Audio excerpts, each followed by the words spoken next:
As I said before, thank you very much. I never heard a foreigner pronounce my name so well, so thank you very much. Thank you for the invitation.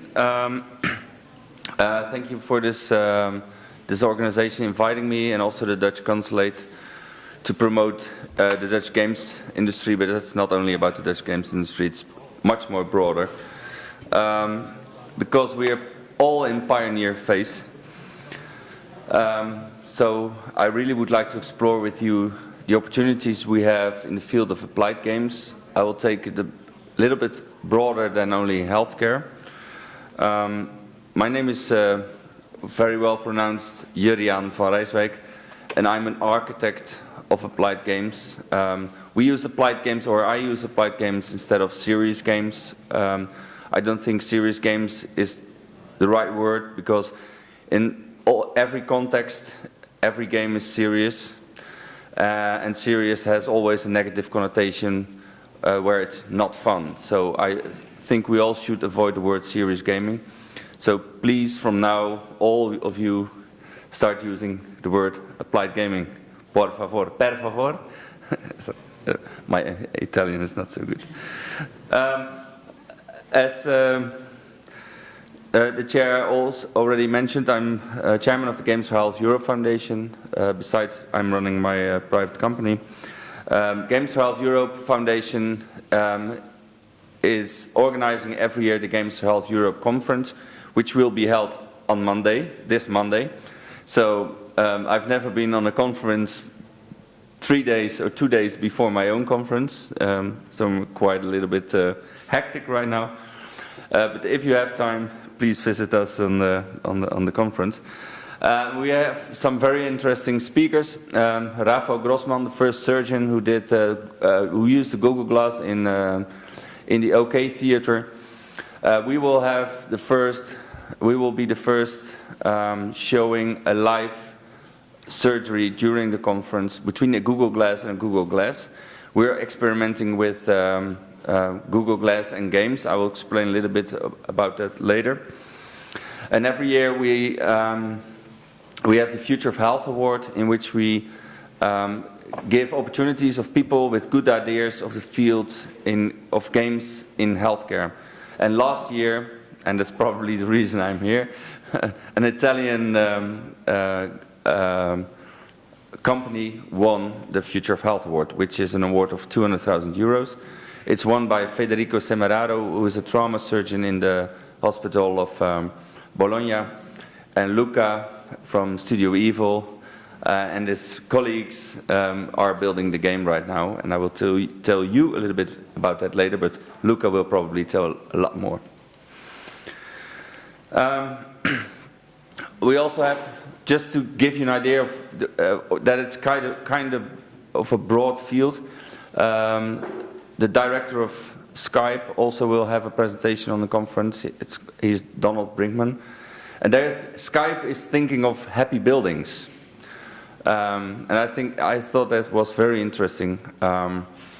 Imagine, they say if people work in happy buildings, then the people who work in those happy buildings must be happy as well. So I think it's very interesting to see a company like Skype, which is bought by Microsoft, of course, is thinking of happy buildings. It's also about, I don't think we should get away from the idea that we are all developing games. What we're basically doing is we are designing behavioral change. And one of the behavioral change models I use is from B.G. Fogg from Stanford, because it's all about learning, and learning is about behavioral change as well. And it's an interesting idea that if I talk with game developers, if we are going to develop a game for a certain therapy in a hospital, I need to convince them between the ears that they're going to build a therapy and not a game. And I think that's a mental transition for game developers also. So it's not also healthcare getting to use games, applied games, to change people's behavior for therapy, but it's also behavioral change of the game designers itself, that we should learn that we are going to develop therapies instead of games. Of course, how they look and how they work, there must be fantastic games. But if you, in your mind, you have the perception that you're going to develop a therapy, is a complete different setting that you are going to develop a game. And it can be simple. I think this is a terrific example of how games can be simple as well. This is done in a children's hospital in London, where we thought of the idea from, we all know that if children are happy during therapy or during treatment, if you feel well, if you're ill, you recover faster. And this is a fantastic and simple solution, costs 15 euros. If you put the window washers in Spider-Man clothes, the kids are stuck to the window and they feel good for a couple of moments. And can you imagine what happened with these window washers? They come home with full buckets of water, being the hero of children recovering faster from their disease. So I always look for simple solutions. Oh, no, I missed the audio. You probably all know this video of the piano staircase in Stockholm. Who has seen this movie? Quite a few. Well, this is a design challenge for you. B.G. Fox says, if you want to change people's behavior, you need to put triggers in the path of motivated people. So it's a combination of motivation, ability, and triggers. So let's have a design assignment on this picture. What do we see here? This is a subway entrance or exit in Stockholm. So if you want to change people's behavior, the design assignment is, how do we get these people taking the stairs instead of the escalator? That's the question. So what's the motivation of these people? These people want to go out. What's the ability of these people? The people must be able to walk. What's the trigger to take the stairs instead of the escalator? There is no. So we should design it. And that's what they did for this design assignment. I do hope there's...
So 66% of the people take the stairs instead of the escalator. Will that change the behavior of people forever? Always taking the stairs? Of course not. But it's a way of showing you that I think in every case we can design the behavior of people to the better with games. And there is an interesting analysis on that done by Gartner as well. Gartner says, if Gartner says, I always believe them, because until now they were always right, and we all know the Gartner hype cycle, so I'm always afraid that games, or applied games, become a hype, so I'm always scared of that. But they say that in 2015, 50% of companies who manage innovation will do something with gamification. So that's a lot, because nowadays only 5% of the companies who manage innovation use gamification. So there will be an explosion in the next 2 years in using and applying applied games. And you better be part of it, because it's the fastest growing industry in the world, 48% a year. And my battery is almost, I couldn't charge it. Okay, another aspect is that in 80% of the cases, they will fail. Why? Because they're not well designed. And that's where you guys come in we as game developers companies should be able to get the chance to design those games properly. Because if you pay peanuts, you get monkeys. We all know that. So you better get the gaming developing companies on board. And that's the opportunity for our entire industry. And you can design behavioral change basically for everything. I will give you some examples. One of the examples we did for KLM is how can you change KLM, for example, is a Dutch Royal Airline, who has millions of fans who they cost a lot of time and they don't earn anything from it. So we designed a game that's an exact copy of KLM, where fans could play with KLM, and the design solutions they came up with are implemented in real life by KLM because they're better solutions. The gamers were also able to buy little digital items in the store where fans became the first customers ever in the history of KLM. I will show you a video of the game, and then I will show a video of the strategy behind it. Our world is a place to marvel at, where any destination is just a plain journey away. But how was this made possible? Well, we have to thank those early aviation pioneers who risked their lives to begin an adventure that has led to modern air travel. The challenges they overcame have led to a global network and the advanced aviation infrastructure that we are all familiar with. Can you put yourself in their shoes and manage your own airline?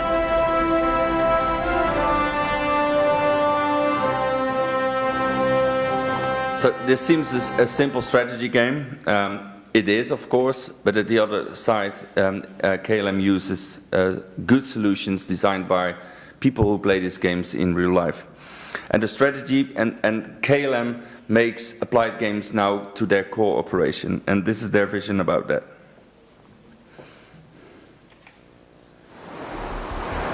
What lies beyond the horizon?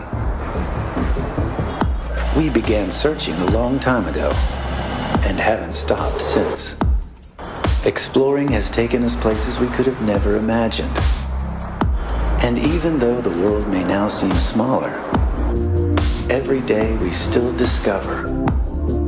Today marks a new step towards the unexplored as we release our first mobile game, Aviation Empire. Allowing you to pilot an airline, command a fleet, play together, unlock rewards as you travel. Every journey begins with a single step. We take that first step, always redefining our horizon.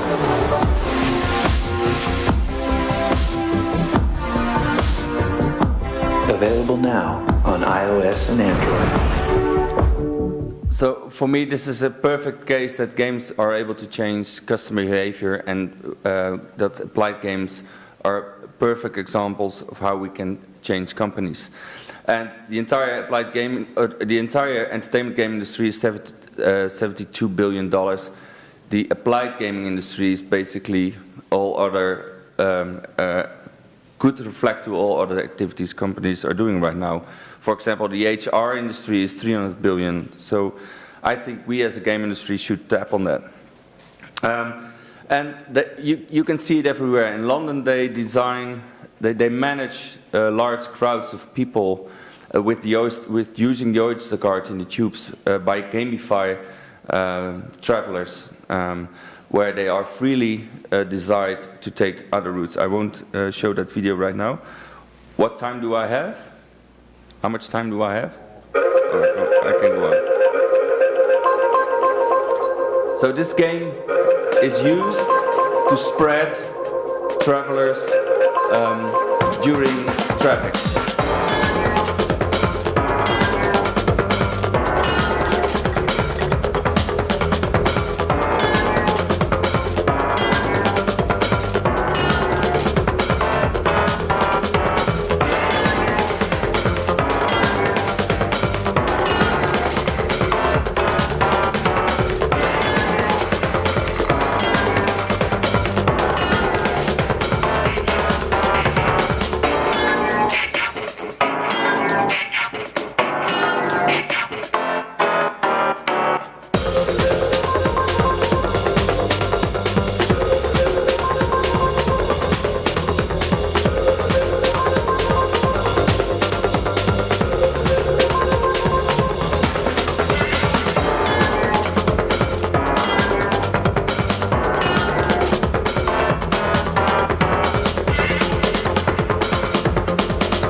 So to be able to help public transport in London, gamified the process of traveling. People are willing to do it, have fun doing so, and make life easier for everybody in using the tube in London. In hospitals, that's also, I think, a very interesting topic. There are 2 games in the United States applied for medical approval by the FDA. Can you imagine 2 games being qualified as a medicine in the near future, which is possible? There's a surgeon in Chicago, and for me it started all with Remission. Remission is, in my opinion, in 2007 the first clinically randomized controlled trial game that is proven to be effective. Children, this game is designed for children with cancer. Children who play this game recover faster from cancer than children who do not play this game, and that's proven on blood level. And why? Because those kids create more efficacy. They will become more loyal using their medicines because they learn that it's very important to take your medicine every time. And this surgeon, James Rosser, discovered that surgeons who play games make 37% less mistake. Simple entertainment games. And that surgeon who never played a game and start playing games make 32% less mistakes. There are 750 people every day dying in hospitals of mistakes by humans, not because they're sick, but because surgeons make mistakes. So what will be the next question you ever meet a surgeon who thinks helping you executing surgery on your body? What will be the first question ever? You will ask? Yes, how many games do you play? Do you play games? Because you exclude 37% of the potential mistakes. This is, in Dutch, sorry for that, but the red are, there's a gynecologist, because there's a game to learn gynecologists in training how to do complex deliveries. And this gynecologist did some research on youngsters playing games and gynecologists in training playing games. And the red are the youngsters and the blue are the gynecologists in training. And he let them play entertainment games. And he discovered that the youngsters were better in playing entertainment games than gynecologists in training. Well, that doesn't surprise you. But he also let them do surgery on the laparoscopic simulator, and he also discovered that youngsters are better in doing surgery. Well, that did surprise me. They even find a more efficient route to the process they were asked to do. So the youngsters even improved the procedure of the surgery. And these are not ideas or experiments. This is officially published already for a couple of times. One of them is published in the British Journal of Surgery by Marlies Schijven, who is also executing the Google Glass experiment Monday on the conference. And she's now working on a protocol for surgeons in hospitals, where surgeons are obligated to play every day half an hour an entertainment game to improve their eye-hand coordination, because that's what's happening if a surgeon starts playing games. And it's not only a nerdy field where we're in. The Wall Street Journal picks up quite some articles about what they still call serious games. I need to learn them how to use the word applied games. Healthcare institutions are discovering the opportunities and the possibilities games have. There are now suspicions that games are able to help stop diseases like Alzheimer's and Parkinson, and that's not the brain drain game, kind of games. Those are games more specifically tailored to create the release of dopamine in the brains, which is the fact, if you have Parkinson, for example, the neurotransmitter dopamine is not released in your brain. And games can release dopamine in a natural way. And there is, thankfully, there is a journal, the Games for Health journal, where people like you and me get a podium to publish peer-reviewed articles, which is important because otherwise we always have to search where can we put our research, where can we publish our research. And in the United States there's one journal specifically focused on that, and it's peer-reviewed. Back to games in healthcare. This is an example of a game. The audio can be shut down, please. This is a game to learn geriatrics. In training, geriatrics are doctors who care for the elderly. And with this game they learn that they are able to talk to their patient about the quality of life, not only the medical use of it, but also the quality of life. And they also are able to take the cost aspects into respect. Because someone who is 80 years old with a life expectancy of 1 month, would you like to treat him for 2 years, knowing that the chance that he will survive those 2 years is very small? You probably could discuss with him the fact that that you are able to give him a better quality of life during a couple of months and then until the end of his life. And I know this is a very ethical discussion. It's going on in the Netherlands as well.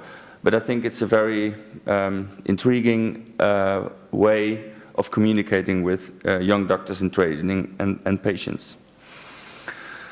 Like I said, there are lots of companies now focusing on cognitive skills improvement to cure diseases like Parkinson and Alzheimer. That's going on right now. That's strange. There was a psychologist who did a very interesting research, and therefore I think applied games should be used. Can the audio be shut down, please? Very interesting study he did, a psychologist, on youngsters during a day, where I think we should use gaming in education as well. He measured the brain activity of youngsters during a school week, and he discovered that if you're in class, you're brain dead. So that was quite shocking. Sleeping and watching television creates more brain activity than being in the classroom. So therefore I think there's a big opportunity for games in classes as well. Well, and there's a fantastic project which is there will be a killer app that saves lives, and I think Luca will tell you all about it. It's the mini-friend project of Federico Semeraro, which is designed by Studio Evil, where we also use new technology, the perceptual compute technology of Intel, where you can literally measure people's movements like we do with the Kinect, but where we can also measure heartbeat and breathe frequency to see how someone is performing in front of a game. So very interesting development, and it should not always be high-tech. It can be low-tech as well. This is a very nice example of a Japanese designer who uses wooden toys for kids to play before they go into surgery. And these toys have been proven to be very effective because they get less traumatized. And I finish with this high-tech video, which we are now experimenting with, and I would like to invite all game designers to come up with brilliant ideas for this technology. Now the audio can be put on, please. Thank you very much. This is basically a segue for your iPad, and we use this to bring kids who are very ill in hospital for a long time. We bring them to school with this Segway, with the iPad. But we can also bring parents to the hospital. But can you imagine? I can come up with crazy ideas how we can make crazy games, applying them in all kinds of industries. So that's my invitation basically for you. If you see this technology, please think of a very good idea of creating a game with such it's high-tech, low-tech, I don't know. It's very simple, but it works, I think.